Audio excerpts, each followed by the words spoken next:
হযরত ইসরাফিল আলাইহিস সালাম সিংহায় ফু দিবেন।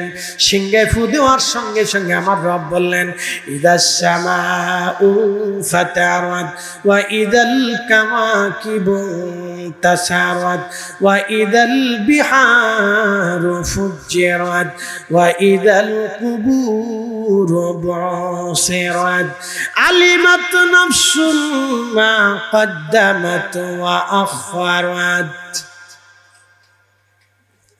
আকাশ ভেঙে ভেঙে পড়বে, নক্ষত্র রাজিরা ছিটকিয়ে ছিটকিয়ে ক্ষেপণাস্ত্রের মতো দুনিয়াতে আঘাত করতে থাকবে। সমুদ্র উদ্বেলিত হয়ে যাবে, পৃথিবীর সমস্ত পানিগুলি, সাগর মহাসাগরের পানিগুলি পৃথিবীর উপরে আঘাত করতে থাকবে। এমন অবস্থা হয়ে যাবে, আল্লাহ বলবেন, সে সময় নবীজি বললেন, আমার উম্মতের আরে এই বিহ্বল অবস্থা দেখে গর্ভবতী নারী যাদের পেটের মধ্যে বাচ্চা ছিল ওয়াকালি তাদের বাচ্চাগুলি খালাস হয়ে যাবে ভয়ে। যেই যুবক ছিল চুল দাড়িগুলি যার কাঁচা ছিল, ভয়ে তার চুল দাড়িগুলি সাদা হয়ে যাবে।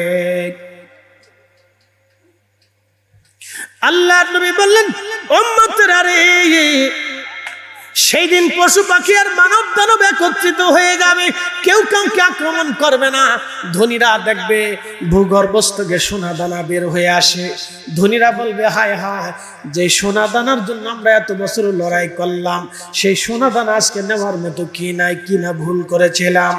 গরিবেরা সোনা দানা দেখে বলবে, হায় হায়, এই সোনা দানা পাওয়ার জন্য আমরা কতই না চেষ্টা করেছিলাম, আল্লাহকে ভুলে গিয়েছিলাম। আজকে সোনা দানা নেওয়ার মতো কেউ নাই। পৃথিবী ধ্বংস হয়ে যাবে, সৃষ্টি ধ্বংস হয়ে যাবে। রব্বুল আলামিন বললেন, ওয়া ইদাল কুবুরু বুসিরাত, কবরগুলি উদ্দোলিত হয়ে যাবে। কবর থেকে মানুষেরা উঠে উঠে আল্লাহর দিকে দৌড়াইতে থাকবে। কতদিন কত বছর হবে, সূর্য মাথার উপরে হবে। আর সেদিন নবীজি বললেন, এত পরিমাণে উত্তাপ হবে, যে সূর্যটা দুনিয়াতে আলো দিয়েছিল তার থেকে 70 গুণ তাজাল্লি দিয়ে সূর্য উদ্গরিত হবে। দুনিয়ার যে সূর্য আপনি দেখেন, এই সূর্যটা 200 কোটি ডিগ্রি সেলসিয়াস তাপমাত্রা, 200 কোটি ডিগ্রি সেলসিয়াস। একসাথে বলবেন আল্লাহু আকবার। কত কোটি? 200 কোটি। মাত্র 13,000 ডিগ্রি সেলসিয়াসে এই লোহাটা পানির মতো নরম হয়ে যায়। সূর্যটাকে আল্লাহ এমন ভাবে তুলে ধরেছেন, না শীত না গরম। এখন যতদিন যাবে শীত বাড়বে, আবার যখন প্রয়োজন গরম দেবে। একই পৃথিবীর ছাদের নিচে, আসমানের ছাদের নিচে মালদ্বীপ, বছরের প্রত্যেকটা দিন ওইখানে একই রকম আবহাওয়া। শীত কখনো ওইখানে আসে না, একই রকম আবহাওয়া চলে মালদ্বীপে। একই পৃথিবীর ভিতরে একটা দেশ, কখনোই শীত সেখানে দেখা যায় না। একই পৃথিবীর ছাদের নিচে ইউরোপের দিকে যদি তাকান, শীত পড়তে পড়তে পড়তে পড়তে মাইনাস ডিগ্রিতে চলে যায়, প্রচন্ড বরফ এবং ঠান্ডা পড়ে যায়। একসাথে বলেন তো, এই কুদরতের মালিককে কোনো সন্দেহ নাই। তাহলে সেজদা হবে কার? পৃথিবী আল্লাহর আইন মানে, জমিন আল্লাহর আইন মানে, বাতাস আল্লাহর আইন মানে, আবহাওয়া আল্লাহর আইন মানে। আকাশ দিয়ে উড়ে যায় মেঘমালা, বিমানের উপরে যখন উঠবেন দেখবেন বিমান 36-35 হাজার ফিট উপর দিয়ে একটা বিমান উড়ে যায়। তখন মেঘগুলি নিচে দেখা যায়, বিমানের নিচে মেঘগুলি উঠতে থাকে, ফ্লাইটের নিচে মেঘগুলি উঠতে থাকে, সাদা সাদা মেঘগুলি উড়ে উড়ে যায়। আচ্ছা বলেন তো, আকাশ দিয়ে যিনি মেঘ উড়ায় নেয়, যেখানে খুশি সেখানে বৃষ্টি দেয়, এই মালিকের নাম একসাথে বলেন, তিনি কে? খুবই মনোযোগ দিয়ে শুনবেন। পৃথিবীর মানুষ ইচ্ছা করলে বৃষ্টি নামাইতে পারে না। আল্লাহ বলেন, ইন্নাল্লাহা ইনদাহু ইলমুস সাআহ, কিয়ামত কোন দিন হবে আল্লাহ ছাড়া কেউ জানে না। ওয়ায়ুনাজ্জিলুল গায়স, বৃষ্টি কখন হবে আল্লাহ ছাড়া কেউ জানে না। ওয়ায়ালামু মা ফিল আরহাম, মায়ের পেটে ছেলে হবে না মেয়ে হবে আল্লাহ ছাড়া কেউ জানে না। ওয়ামা তাদরি নাফসুম মাযা তাকসিবু গাদা। আগামী মুহূর্তে আপনার ভাগ্যের জন্য কি আসে আল্লাহ ছাড়া কেউ জানে না। আপনার ব্যাংকে হাজার হাজার কোটি টাকা থাকবে, আপনি খেতে পারবেন না। কি কথা বল না কেন? হাজার হাজার কোটি টাকা থাকবে, খেতে পারবেন না। অনেক সম্পদ হবে, আপনার মুখ দিয়ে খাবার যাবে না, খেতে পারবেন না। কারণ রিজিক আল্লাহ বরাদ্দ রেখে দেয় নাই। আপনার আগামী মুহূর্তে কি হবে আপনি নিজেও জানেন না। যতই গর্তের ভিতরে লুকান না কেন, মৃত্যু ওইখানেও দেখা করবে।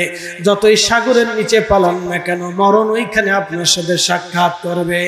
পাহাড়ের গুহার অতুল গহ্বরে যে যদি লুকান না কেন, মৃত্যু ওইখানে আপনার সাথে কথা বলবে। কি কথা কর না কেন, ঠিক না? মৃত্যু ওইখানে দেখা করবে। পালানোর মতো কোনো জায়গা নাই, কোনো রাস্তা নাই। পালানোর মতো কোনো জায়গা নাই। হ্যাঁ বুটমারিবাসী, পালানোর মতো কোনো জায়গা নাই। আল্লাহ কোরআনে বলেন, কুল ইন্নাল মাউতাল্লাযী তাফিরুনা মিনহু ফাইন্নাহু মুলাকীকুম। হুজুর আপনি বলে দেন, মৃত্যু থেকে আমার বান্দারা পালায়। আপনি উম্মতকে জানায় দেন, যতই পালাক পালাইতে পারবে না, এই মরণ তার সাথে মোলাকাত করবে। সুম্মা তুরাদ্দুনা ইলা আলিমিল গায়বি ওয়াশ শাহাদাত। এমন কি আমি রব্বুল আলামিন তার গোপনে গোপনে যা আছে সব আমি আল্লাহ জানি। আমার কাছে সে ফিরে চলে আসবে। ফায়ুনাব্বিউকুম বিমা কুনতুম তা'মালুন। আমি আল্লাহ তার সমস্ত আমলনামাগুলি তারে দেখায় দিব। দেখো তুমি দুনিয়াতে এই এই আমলনামা করেছিলা।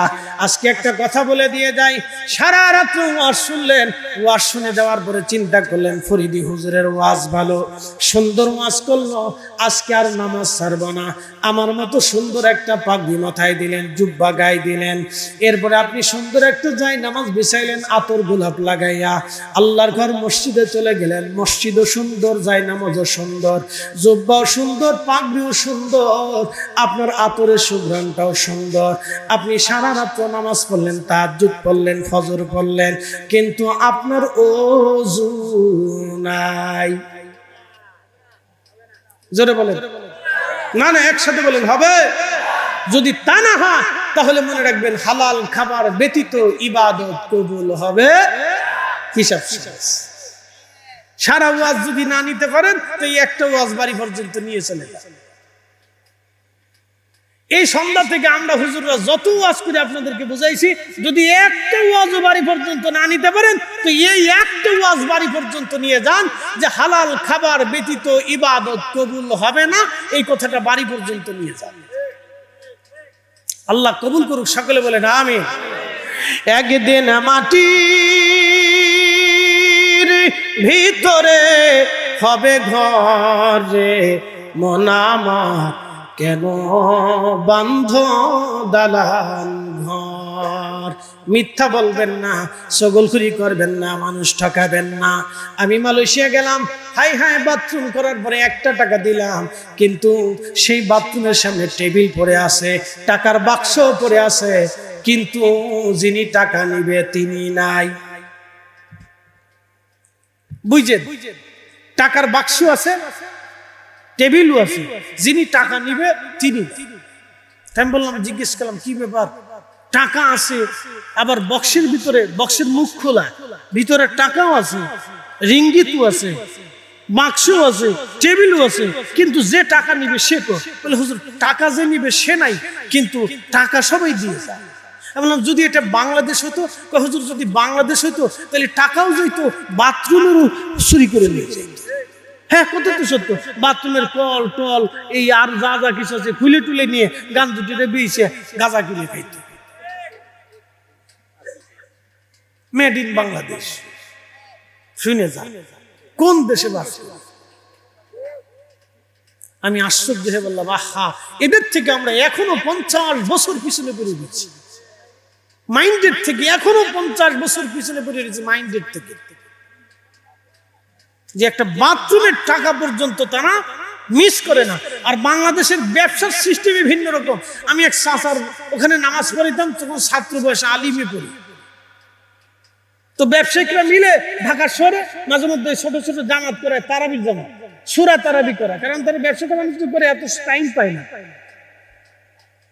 তা আমারে নিয়ে গেছে, আমার এই তেলত ভালো পছন্দ করে আমার, তো নিয়ে গেছে, আমি নামাজ পড়াই। তো চাচার দোকানে বসে রয়েছি, তো এমন সময় এক লোক এসে কয়, হাজি সাহেব টাকা দাও, আগে ব্যবসার করে টাকা দাও।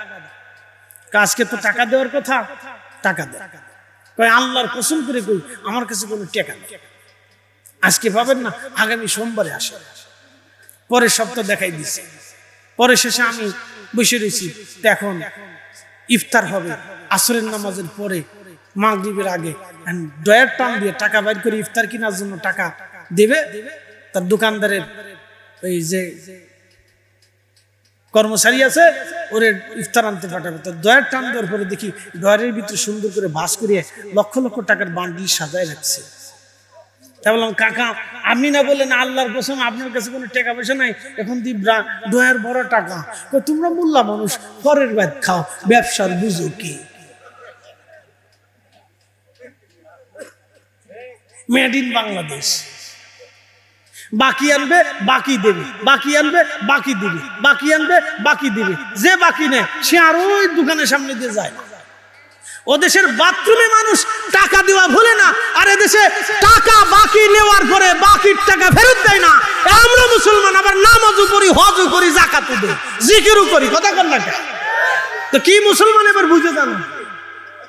ওয়াজ করবো কার সামনে বুঝেন তো? সারা বাংলাদেশে একই রোগে ভরা, যার টাকা আছে সেও টাকা ফেরত দেয় না। এবার কার সামনে ওয়াজ করবো? যারা ওয়াজ শুনবে তারা দেশে ওয়াজ শুনে না, ওয়াজ শুনে খাইতে খাওয়া মানুষ, রিক্সাওয়ালা মানুষ, দিন মজুরি মানুষ, কিশোর মানুষ, মধ্যবিত্ত, মাস্টার, ছোটখাটো চাকরি করে, এরা ওয়াজ শুনে। কিন্তু যারা ওয়াজ শোনার দরকার, ওয়াজ শোনার দরকার ছিল একবারে প্রধানমন্ত্রী থেকে সমস্ত সরকারি আমলা কামলা কর্মচারী, সরকার একবারে হসপিটাল থেকে শুরু করে ঝাড়ুদার, পরিষ্কার যত সরকারি কর্মচারী কর্মকর্তা ছিল, সবার ওয়াজ শোনার দরকার ছিল। এরা ওয়াজ শুনলে আমাদের দেশে কিছু পরিমাণে হলো চুরি ডাকাতি কমতো। ওয়াজ এরা শোনে না, এরা জমার দিনে যায় পরে আসে আগে। কি কথা কার না? নির্বাচন আসলে সবাই টুপি মাথায় দিবে, নির্বাচন শেষ আর টুপি।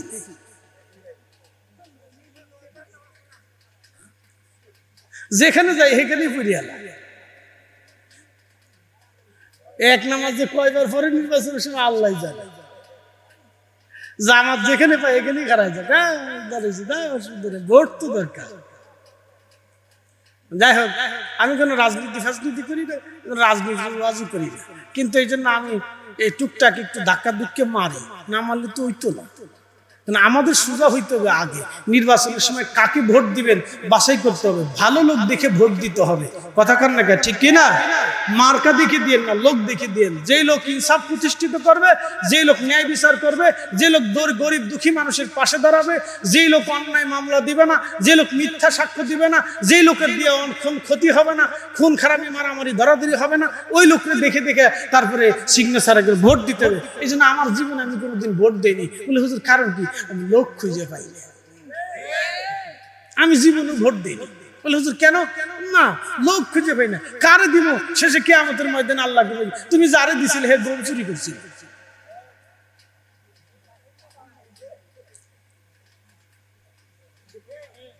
ঠিক আসতে করতে, তুমি যারে দিছিলে সে গম চুরি করছে, এবার গম চুরির মামলা তুমি আসো, বলো তুমি সমর্থন দিচ্ছ।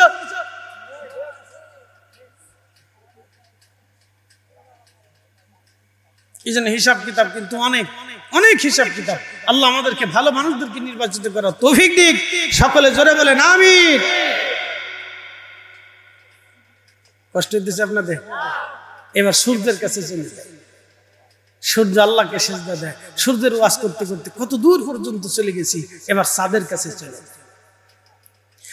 الشمس والقمر والنجوم والجبال।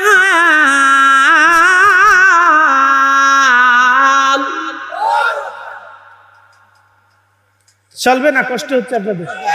আল্লাহ 1.5 ঘন্টার 2 ঘন্টার কাছাকাছি ওয়াজ। চলো আর 10 মিনিট আপনাদেরকে নিয়ে কথা বলবো, এরপর বিদায়ের দিকে ইনশাআল্লাহ। রাত অনেক হয়ে গেছে, টাইম বলবো না, টাইম বললে অনেকে চলে যাবেন যে হাই হ্যাঁ হুজুর করছে কি জায়গা এখন না, টাইম বলা যাবে না যে কত রাত হয়েছে, টাইম বলবো না, ঘড়ির দিক তাকায় না, না তাকেন না, মোবাইল খুলে না, বাইর করেন না, বাইর করেন না। মোবাইল দেখলে দৌড় দিতে মন চাবে না যে এইবার জায়গা অনেক রাত হয়ে গেছে, কত রাত হয়েছে বলবো না, ওয়াজ শেষ করলে তারপরে বলতেছে আশ-শামসু ওয়াল কামারু ওয়ান নুজুম।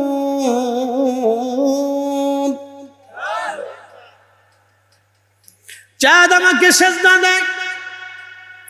প্রিয় নবীজির কাছে হযরতে আব্বাস রাদিয়াল্লাহু আনহু আসলেন, ওয়াজ শেষ।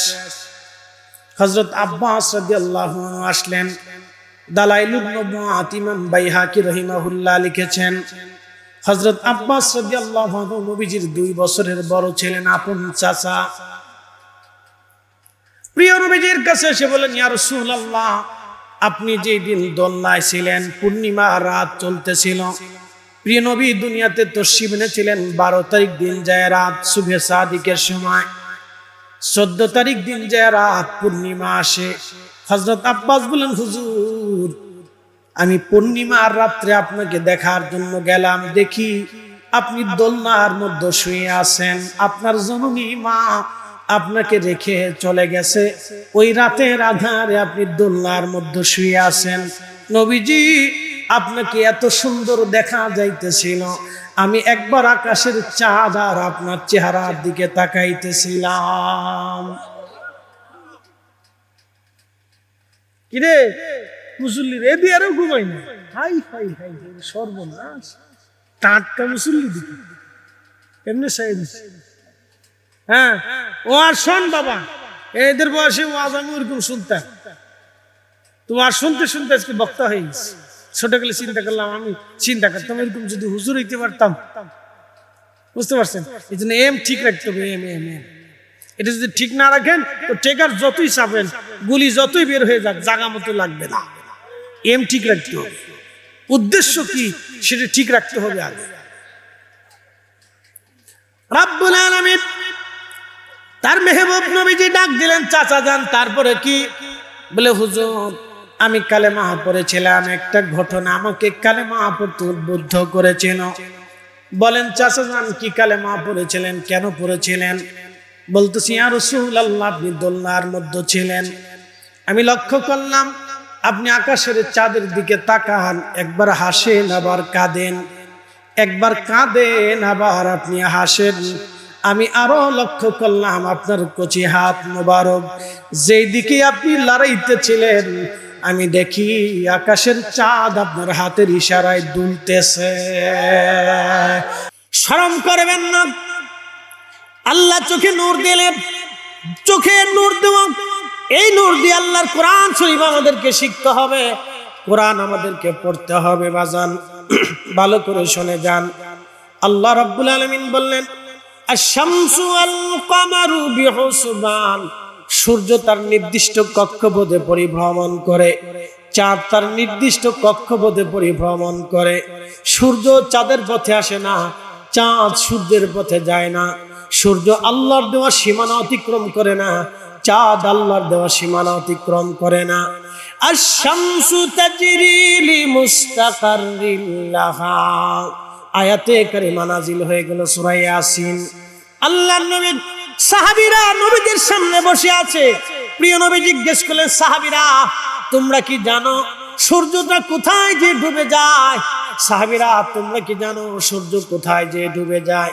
সাহাবীরা ভদ্রচিত জবাব দিল, আল্লাহু ওয়া রাসূলুহু আলাম, আল্লাহ জানে, নবী জানে। সুবহানাল্লাহ বলবেন না?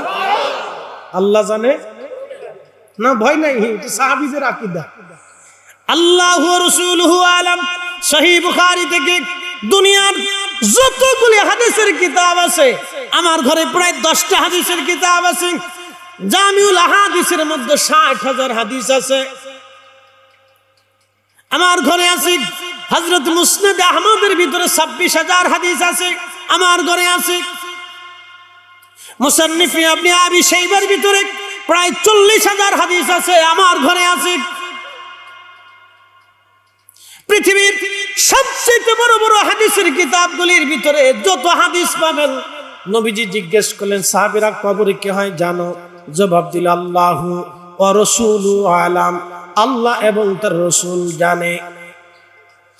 নবী জিজ্ঞেস করলেন সাহাবীরা জাহান্নামে কি হয়? বলে আল্লাহু ওয়া রাসূলুহু আলাম, আল্লাহ জানে, নবী জানে। প্রিয় নবী জিজ্ঞেস করলেন আখিরাতে কি হবে জানো? বলে আল্লাহু রাসূলুহু আলাম। কবরে কি হবে জানো? আল্লাহু রাসূলুহু আলাম।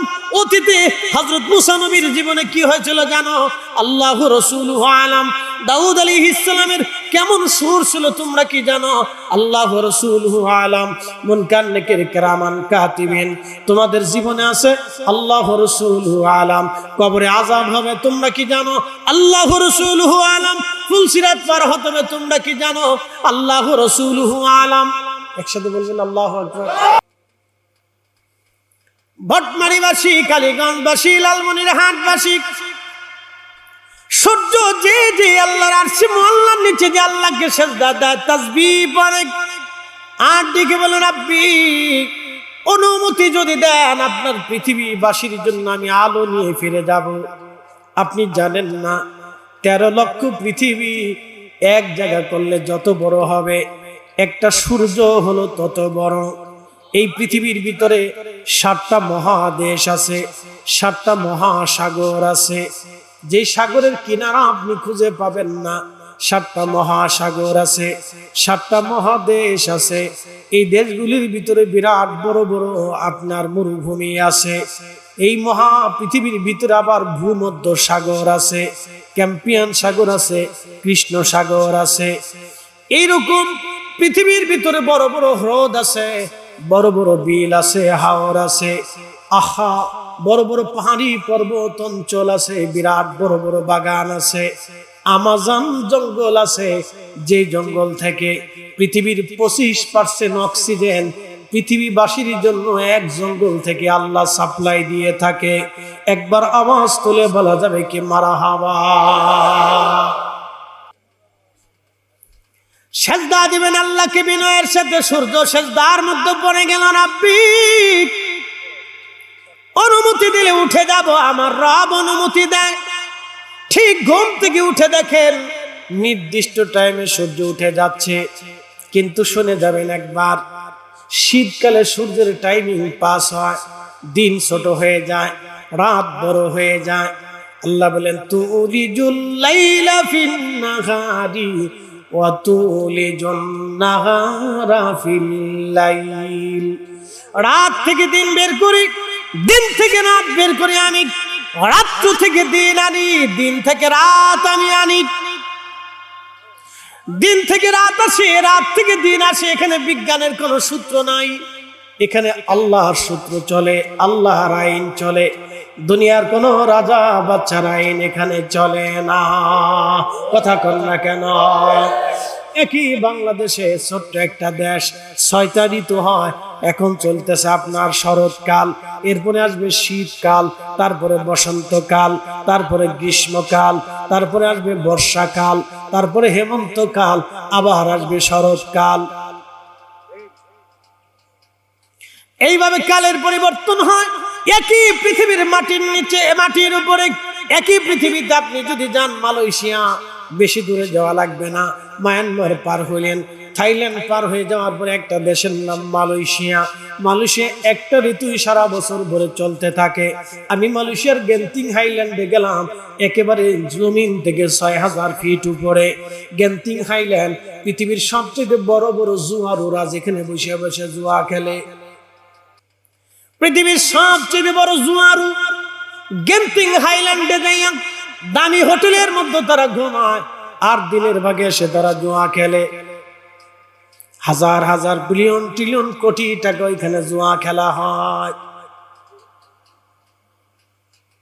বড় বড় হায়ার এডুকেটেড পারসন, বিরাট বড় বড় বিজনেসম্যান, হাজার বিলিয়ন ট্রিলিয়ন কোটি ডলারের মালিক যারা, তারা ওখানে বসে বসে জুয়া খেলতেছে। পুলিশ তাদেরকে গার্ড দেয়।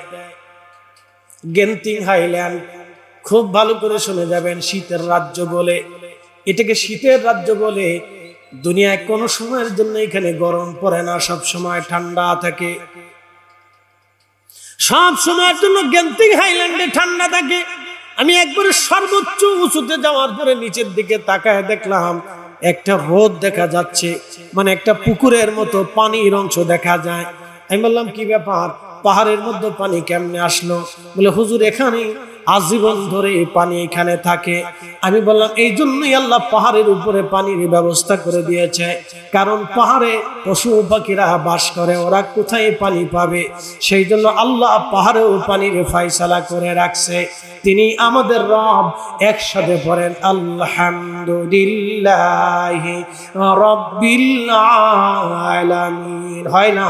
জোরে বলেন আলহামদুলিল্লাহি রাব্বিল আলামিন।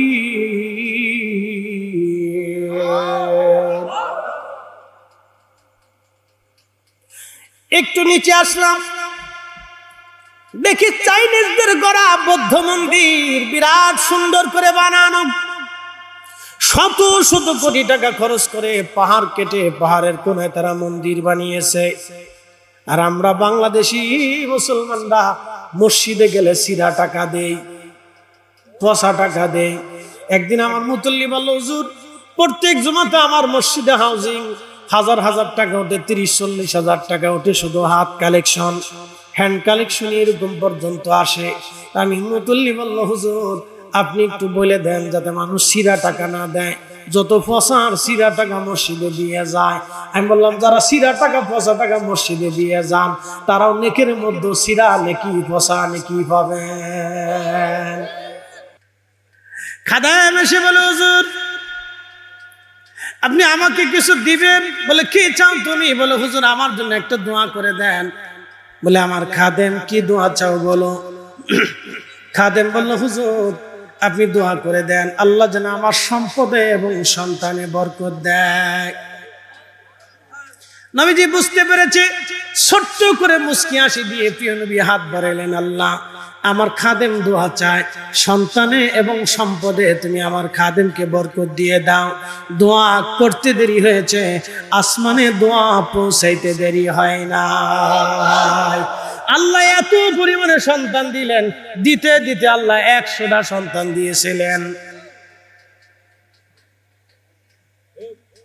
একসাথে কোন আল্লাহ সম্পদ এত পরিমাণে দিয়েছিলেন আল্লাহ, এত পরিমাণে সম্পদ আল্লাহ তাকে দিলেন, দিতে দিতে এত পরিমাণে দিলেন। সবার খেজুর গাছে খেজুর ধরতো একবার, হযরত আনাসের খেজুর গাছে খেজুর ধরতো 2বার। সবার উটের বাচ্চা যদি হইতো একটা, ওনার উটের বাচ্চা হইতো 2টা। সবার ছাগলের বাচ্চা যদি হইতো 2টা, ওনার ছাগলের বাচ্চা হইতো 4টা। সবার উটের দুধ যদি হইতো 10 কেজি, ওনার উটের দুধ হইতো 20 কেজি। ডাবলে ডাবল, ডাবলে ডাবল। এত পরিমাণে বরকত আল্লাহ দিলেন, ধনে মানে সম্পদে আল্লাহ বাড়াই দিলেন, এত পরিমাণে দিলেন।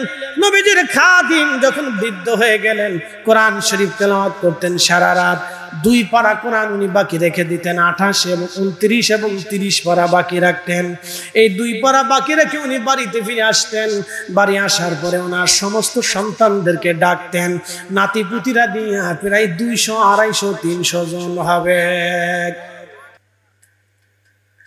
250 মতো 300 মতো ফ্যামিলির লোকজন নিয়ে বসে যাইতেন। বাকি 2 পারা কোরআন তেলাওয়াত করিয়া নবীর খাদিম সবাইকে নিয়ে হাত বাড়াইয়া জামাতের সাথে দোয়া শুরু করতেন।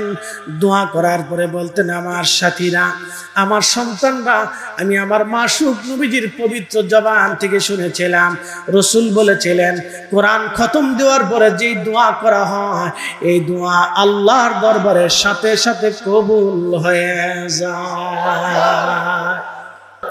আল্লাহু আকবার, লিল্লাহিল হামদু, বিসমিল্লাহির রাহমানির রাহিম।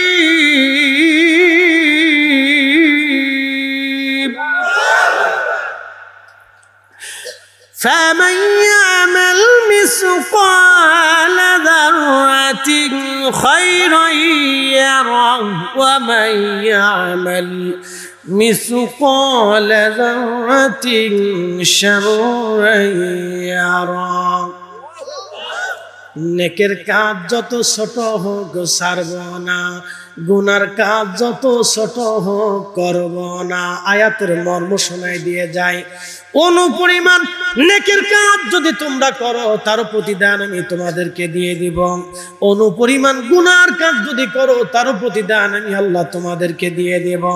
নেকের কাজ যত ছোট হোক ছাড়ব না, গুনার কাজ যত ছোট হোক করব না। আমাদের দেশে অনেকে বলে হুজুর এত ওয়াজ দিয়ে কি হবে, কি কথা কর না, কেন টাকা আনতে গেছে ওয়াজের জন্য, কে এত ওয়াজ দিয়ে কি করবা? বেটা, আল্লাহর কোরআন তো তোমাকে অনুৎসাহিত করে নাই, আল্লাহর কোরআন তোমাকে শিখাচ্ছে নেকের কাজ যত ছোট হোক ছাড়ব না, গুনার কাজ যত ছোট হোক করব না। আমরা কোরআনের বাহিরে যাব না, কথা কন না কেন? আমরা কোরআনের ফয়সালার বাইরে আমরা কারো ফয়সালা মন গড়া ফতোয়া মানব না। বলছিলাম সূর্যের কথা, সূর্য ডুবে যে আল্লাহকে সেজদা দেয়, সূর্যটা আল্লাহকে সেজদা দিয়ে অনুমতি চায় রব, যদি অনুমতি দেন আমি আলো নিয়ে ফিরে যাব। আমার রব আমার আল্লাহ অনুমতি দেয়, সূর্য আবার আলো নিয়ে ফিরে আসে, কিন্তু কিয়ামতের পূর্ব সময় আল্লাহ অনুমতি দেবে না, দেবে না, দেবে না, দেবে না, দেবে না। 6 মাস পার হয়ে যাবে, সারা পৃথিবী একেবারে অন্ধকারাচ্ছন্ন হয়ে যাবে। আপনারা জানেন না, পৃথিবীর একটা দেশের নাম নরওয়ে, নরওয়ের একটা অঞ্চল আছে যে অঞ্চলে 3 মাস পর্যন্ত সূর্য উঠেই না, আবার 3 মাস পর্যন্ত সূর্য ডোবেই না। সুবহানাল্লাহ কইলেন না আপনারা? 3 মাস পর্যন্ত সূর্য উঠে না, অন্ধকারে পড়ে থাকে, আবার 3 মাস পর্যন্ত সূর্য ডোবে না, আলো হয়ে থাকে। এখন বলেন তো 3 মাস পর্যন্ত যেখানে সূর্য ডোবে না সেখানে মাগরিব হবে কেমনে? মুসলমান হাজিরিন, সূর্য আল্লাহকে সেজদা দিল, কিয়ামতের পূর্ব সময় সূর্য উঠবে না, উঠবে না, 6 মাস দেরি হয়ে যাবে। আল্লাহ বলবে সূর্য উঠো। যখন সূর্য উঠবে, সূর্য ওঠার সাথে সাথে সূর্য আর পূর্ব দিকে আসবে না, পশ্চিম দিক থেকে সূর্য উদয় শুরু হয়ে যাবে। সহিহ বুখারীর কিতাবুল ফিতানের মধ্যে নবী বললেন, সূর্য যখন পশ্চিম দিক থেকে উদয় হবে, তখন সূর্য উদয় হওয়ার পরে এই পশ্চিম দিক থেকে সূর্য উদয় হওয়ার সময় তওবার দরজা বন্ধ হয়ে যাবে। তওবা করলে সেই দিন থেকে তওবার দরজা বন্ধ হয়ে যাবে।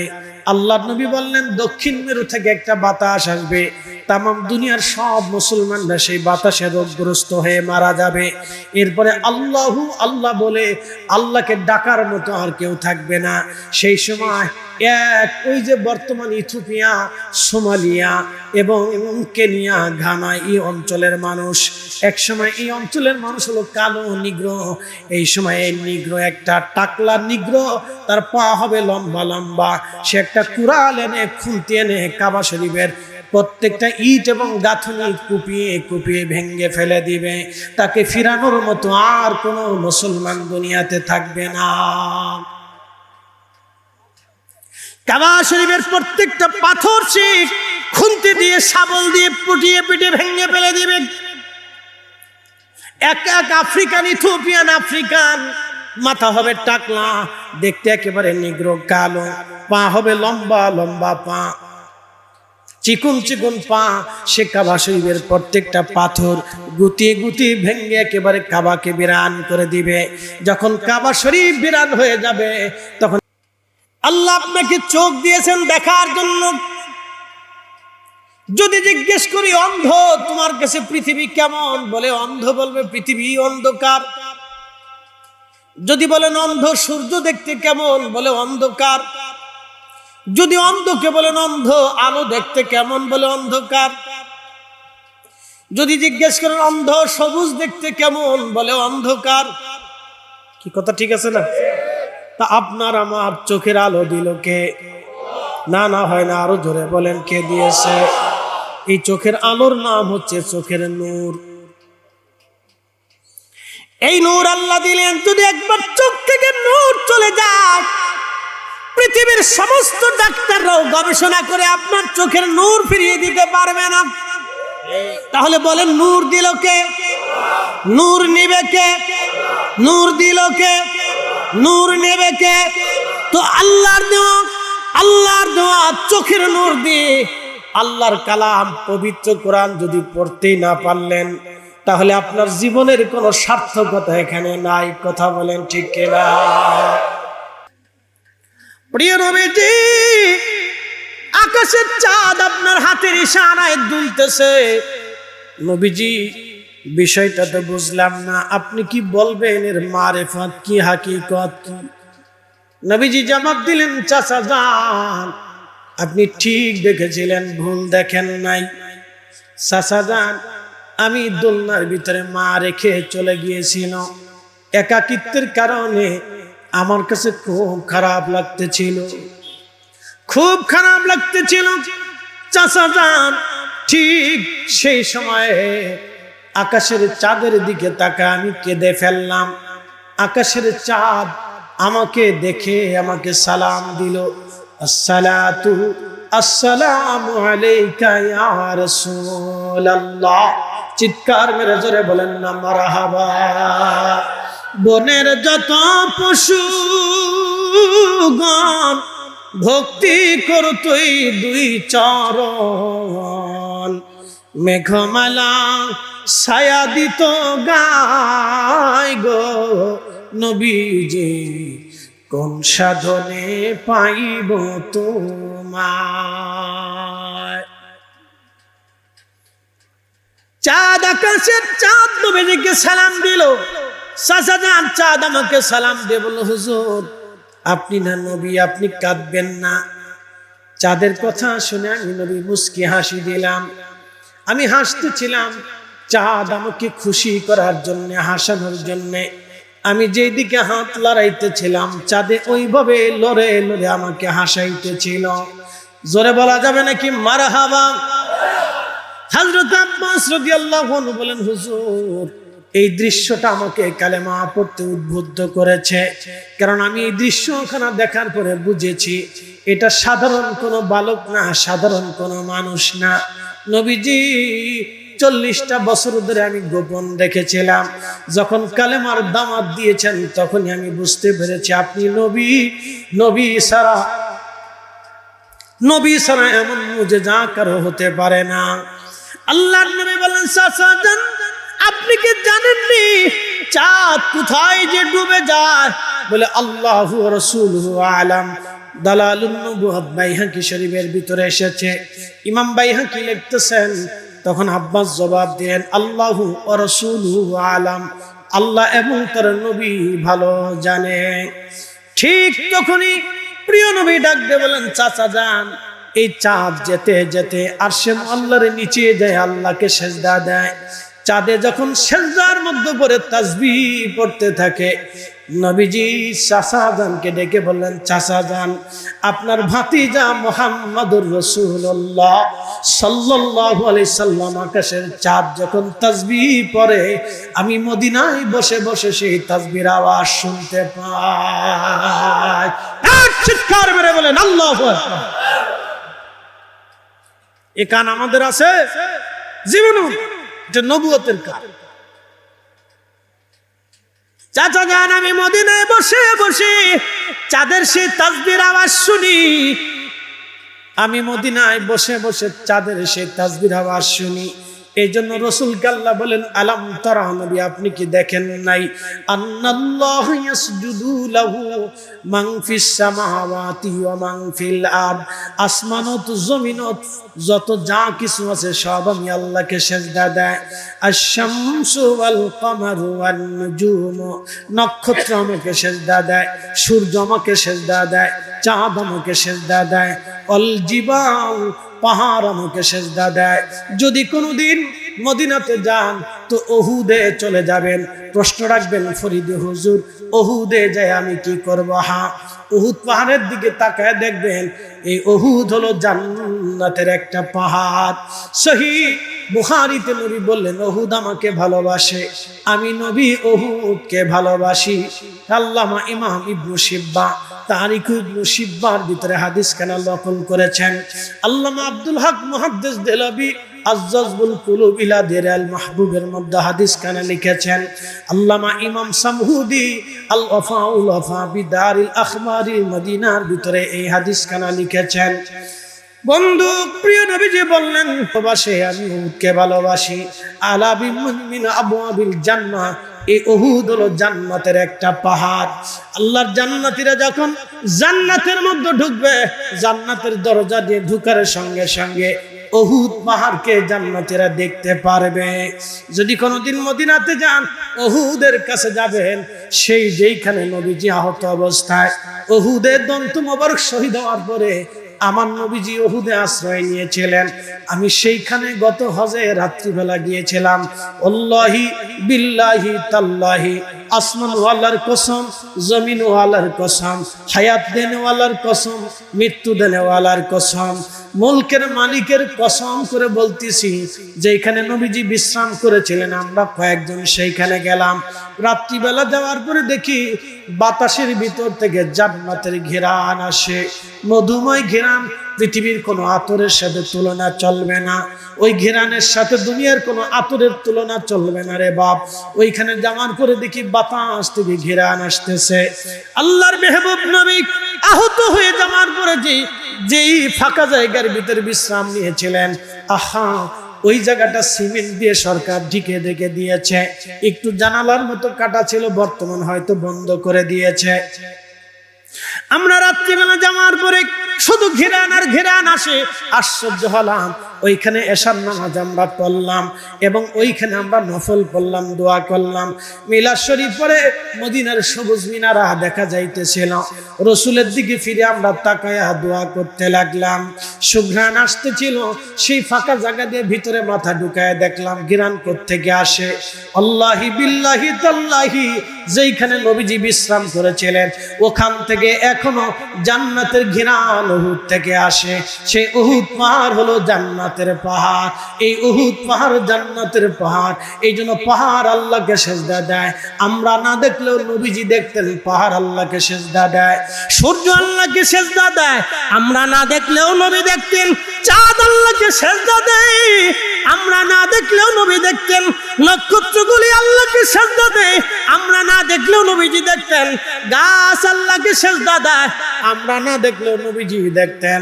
আল্লাহ নবীজি ছোট, নবীজির চাচা আবু তালিব কাঁধে করে নিয়ে গেছে সিরিয়া ব্যবসা করার জন্য। তখন সিরিয়ার নাম সিরিয়া ছিল না, তখন নাম ছিল শাম। বর্তমানে জর্দান এবং সিরিয়া এই অঞ্চলটাকে, ফিলিস্তিনি অঞ্চলটাকে শাম বলা হতো, শাম বলা হতো। বর্তমানে যে গাজা, এই গাজার আগে নাম ছিল আসকালান। এইখান ছিল একটা সাগরবর্তী, অর্থাৎ আপনার কি বলে, এইখানে পোর্ট ছিল, বন্দর। এই বন্দর দিয়ে পৃথিবীর বিভিন্ন জায়গা থেকে মাল আদান প্রদান হতো।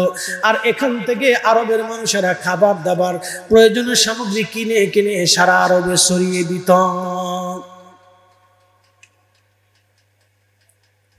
এই সিরিয়ার একটা অঞ্চল আছে, যে অঞ্চলকে বলা হয় মালভূমি। বাংলাদেশের মতো একটা এলাকার সমান মালভূমি, যেখানে বলা হয় গোলান ভূমি। গোলান এটা ইসরায়েল দখল করে নিয়ে গেছে। এই গোলান ভূমিটা হলো বাংলাদেশের মতো উর্বর। এখানে গম ছিটাইলে গম হয়ে যায়, বিচি ছিটাইলে গাছ হয়ে যায়।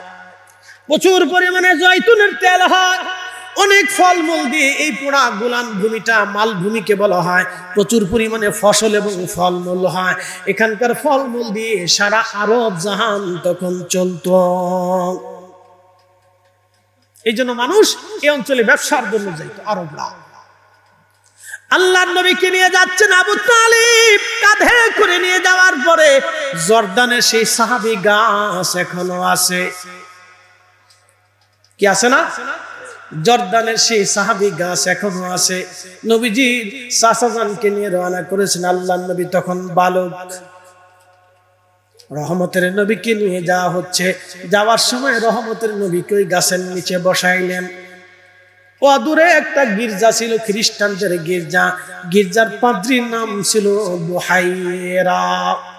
তাওরাতে, জবুরে, ইনজিলে বড় আলেম পাদ্রী ছিল, বড় বুজুর্গ ছিল। এই পাদ্রী গির্জার ভিতর থেকে লক্ষ্য করতেছে সেই সাহাবী গাছ সমস্ত ডালপালাগুলি গুছাইয়া আল্লাহ রহমতের নবীজির মাথার উপরে দিয়ে ছায়া দিতেছে। আস্তে বলেন কেন, জোরে বলেন না, না আরো জোরে বলেন, জোরে বলেন। আর গাছের রাসূলের কালেমার সাক্ষ্য দিয়েছে। আর আপনি কেডা? একসাথে বলেন আল্লাহু আকবার। আমরা সেই নবীর উম্মত, আমরা সেই নবীর উম্মত সুদ খাই, আমরা সেই নবীর উম্মত ঘুষ খাই, আমরা সেই নবীর উম্মত আদালতে দাঁড়ায় মিথ্যা সাক্ষ্য দেই। কি কথা কর না? এদেশে যত সাক্ষী তলব হয়, বিচার সালিশ হয়, তার দেখবেন বাংলাদেশের 100% মানুষের 50% মিথ্যা সাক্ষ্য দেয়।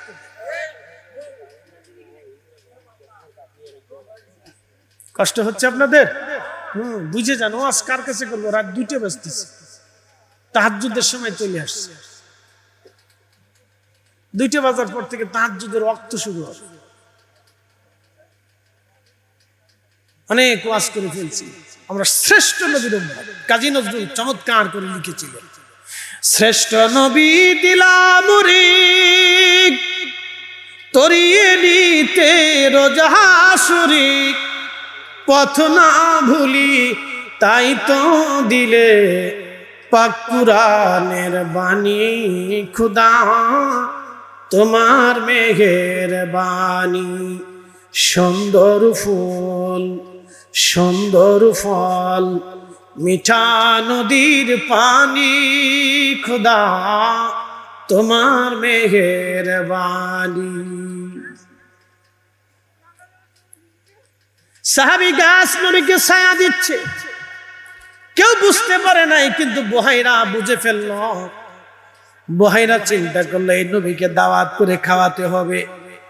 সেই জন্য কাফেলার সবাইকে দাওয়াত দিয়ে বললো, কাফেলার প্রধানকে বলে, কাফেলার প্রধান আমি আবু তালিব, বলে আপনাদেরকে আজকে দুপুরে আমার গির্জার ভিতরে আপনাদেরকে দাওয়াত দিলাম, এক বেলা খাবেন।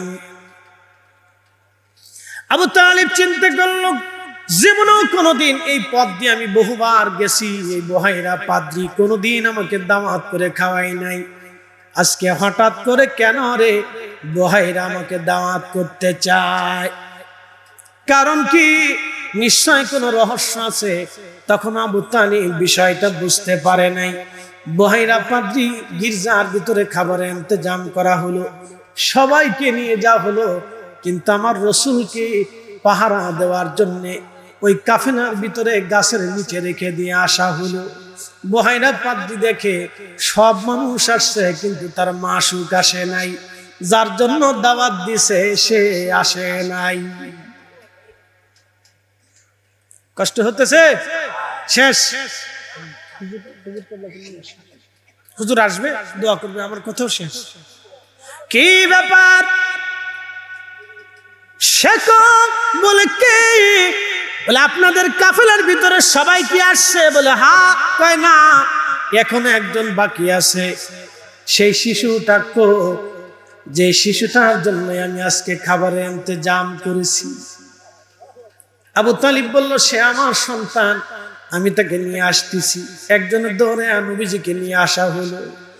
বুহাইরা ডাক দিল, আবু তালিব রে, বলবা এই শিশুটা তোমার কি হয়? আবু তালিব বলল, আমার ছেলে হয়। বুহাইরা ডাক দিল, না আবু তালিব, তুমি মিথ্যা বলেছো, এটা তোমার ছেলে না। তাওরাত, জবুর, ইনজিলে লেখা এটা তোমার ভাতিজা। তার বাবার নাম আব্দুল্লাহ, মায়ের নাম আমেনা, হাশেমি কুরাইশি। আবু তালিব, তুমি মিথ্যা বলেছো। বলে বুহাইরা রে, বুঝলা কি করে আমি তার চাচা? বলে কিতাবে তাওরাত, জবুরে, ইনজিলে এইভাবে লেখা আছে। একবার জোরে বলা যাবে কি মারহাবা? এইভাবেই লেখা আছে তাওরাতে, জবুরে, এইভাবে লেখা। পাদ্রী ডাক দিয়ে বলে, আবু তালিব, ওই গাছ তোমার এই ভাতিজাকে ছায়া দিয়েছে, এটাও তাওরাত, জবুর, ইনজিলে লেখা আছে। এই গাছ তাকে ছায়া দেবে, এই গাছে তারে ছায়া দিয়েছে। আবু তালিব, আমি তাকে চিনেছি। তার পিঠের দিকে তাকাও, দেখো নবুয়তের মোহর এখনো ঝলমল করে। একসাথে জোরে বলেন আল্লাহু আকবার। হ্যাঁ হ্যাঁ, হাত উঁচু করে বলেন আল্লাহু আকবার। আমরা সেই নবীর উম্মত, হারাম খাবো না। কথা কন নাকি, ঠিক কিনা? হারাম, জোরে বলেন হারাম, জোরে বলেন হারাম। আল্লাহ তৌফিক দিক, বলেন আমিন। ওয়াজ আমার শেষ, একবারে কাজের ওয়াজ করে দিচ্ছে। নিয়ত করি একটা জিনিস বাদ পর্যন্ত নিয়ে যাবেন, আমি জানি বাকি ওয়াজ আপনাদের মনে থাকবে না। শেষের এই কথাটা মনে থাকবে, শেষ ভালো যার সব ভালো তার। শেষের এই কথাটা আপনারা বাড়ি পর্যন্ত নিয়ে যাবেন যে আমি কোনোদিন হারাম খাবো না, বাস এক কথাই শেষ। তাহলে দিন শেষে যদি একবারও আল্লাহকে ডাকেন তাও কবুল হবে। আর হারাম খেয়ে যদি দেহ করেন, হেরেমে কাবা শরীফের গিলাপ দিয়েও কবরে দিলেও কাজ হবে। মনে রাখেন, হারামে বসে বসে জিকির করলেও কবুল হবে না। বলুন কারণ কি? আপনার পেটে হারাম, রক্ত হারাম, কান হারাম, চোখ হারাম, দেহ হারাম, শরীর হারাম, গোশত হারাম, চামড়া হারাম, সব হারাম, পোশাক হারাম, টুপি হারাম, জুব্বা হারাম, কাপড় হারাম। কথা বললো তো ঠিক কেন? বুঝে যায় ওয়াজ হলো অরিজিনাল ওয়াজ করে দিচ্ছি। একজন লোক যদি আমল করে তাও কাজ হবে।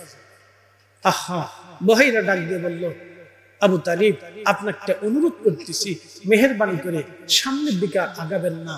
যদি ইহুদিরা জানে আপনার এই সন্তানটা নবী হবে, তাহলে তারা এই সন্তানকে হত্যা করার চেষ্টা করবে। দ্রুত গতিতে আপনি আরবে ফিরে চলে যান। সেই গাছ এখনো জর্দানে আছে, সেই গাছ এখনো জর্দানে আছে। বাকি 50 কিলোমিটারের ডানে বামে সামনে পিছনে উত্তর দক্ষিণ পশ্চিম পূর্বে 50 কিলোমিটারের ভিতরে কোনো পানি নাই, গাছ নাই, তরু নাই, লতা নাই, পাতা নাই। একটা গাছ মরুভূমির ভিতরে দাঁড়ায় রয়েছে, ঠিক 1450 বছর ধরে দাঁড়িয়ে আছে। তার গাছের গোড়ায় কে পানি দেয়? একমাত্র আল্লাহ। চিৎকার মেরে বলবেন আল্লাহু আকবার। আরে মরুভূমির ভিতরে একটা গাছেরও যদি আল্লাহ পানি খাওয়াইতে পারে, তাহলে আমাদেরকে কি আল্লাহ রিজিক দেয় না? কথা কন না কেন, দেয় না? তাহলে অন্যের জমির দিকে নজর কেন দিব? কি কথা কন? অন্যের টাকার দিকে কেন নজর দেব? অন্যের হকের দিকে আমরা কেন নজর দেব? এখনই ফিরে আসতে হবে। ইরজিই ইলা রাব্বিকি রাদিয়াতাম মারদিয়া। এখনই সময় আল্লাহর সন্তুষ্টির দিকে ফিরে আসা। ফাদখুলি ফি ইবাদি ওয়াদখুলি জান্নাতি। যদি বেহেশতে আল্লাহর জান্নাত নিয়ামত প্রাপ্ত বান্দাদের সাথে আপনার থাকার ইচ্ছাই থাকে, তাহলে এখনই ফিরে আসেন আল্লাহর সন্তুষ্টির দিকে। আল্লাহ আমাদেরকে কবুল করুক, জোরে বলেন আমিন। বেলা শেষ, জীবনের সূর্য যে কোনো সময় ডুবে যাবে। জীবনের সূর্যটা যে কোনো সময় ডুবে যাবে। আমরা অবশ্যই আল্লাহর কাছে চলে যাব। ফিরে আসার আর কোনো সুযোগ নেই, ফিরে আসার আর কোনো সুযোগ নেই। আমরা আল্লাহর কাছে চলে যাব। তো ভাই আমার, নীতি দীর্ঘ আলোচনা আপনাদেরকে শোনাইলাম, রসুল করিমের জিন্দিগি থেকে শোনাইলাম। তাহলে গাছ আল্লাহকে সেজদা দেয়, এটা রসুল দেখতেন। এই জন্য আল্লাহ বলেন, হুজুর পাহাড় আমাকে সেজদা দেয়, আপনি দেখেন। গাছ তরুলতা পাতা আমাকে সেজদা দেয়, আপনি লক্ষ্য করেছেন। সৃষ্টির সমস্ত প্রাণী আমাকে সেজদা দেয়, আপনি দেখেছেন। ইয়া রাসূলুল্লাহ, ওয়া কাসীরুম মিনান নাস, কিছু মানুষ আমাকে সেজদা দেয় আর কিছু মানুষ আমাকে সেজদা দেয় না। বর্তমানে মানুষ জিন্দেগি তোর যাইরে ফাঁকি দিয়া রে সোনার আদম, জিন্দেগি তোর যাই ফাঁকি দিয়া। ও আদম রে,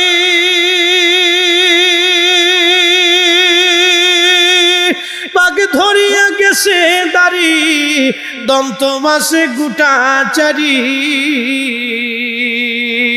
সমন জারি গিয়াছে করিয়ারে সোনার আদম, জিন্দেগি তোর যায় ফাঁকি দিয়া, জিন্দেগি তোর যাই রে ফাঁকি দিয়া রে সোনার আদম, জিন্দেগি তোর যায় ফাঁকি দিয়া। আল্লাহুম্মা সাল্লি আলা, হ্যাঁ জবান খোলে, মুহাম্মাদ আলা আলি সাইয়্যিদিনা। একটু জবান খুলে জিকির করেন লা ইলাহা, জোরে লা ইলাহা হাসবি রব্বি জাল্লাল্লাহ মা ফি কলবি গাই আহানুর মুহাম্মদ সাল্লাল্লাহু লা ইলাহা ইল্লাল্লাহ লা ইলাহা লা ইলাহা ইল্লাল্লাহ মুহাম্মাদুর রাসূলুল্লাহ। একসাথে পড়ি সাল্লাল্লাহু আলাইহি ওয়াসাল্লাম। নারে তাকবীর। না জিম টিম ঘুম টুম যাতে না আসে।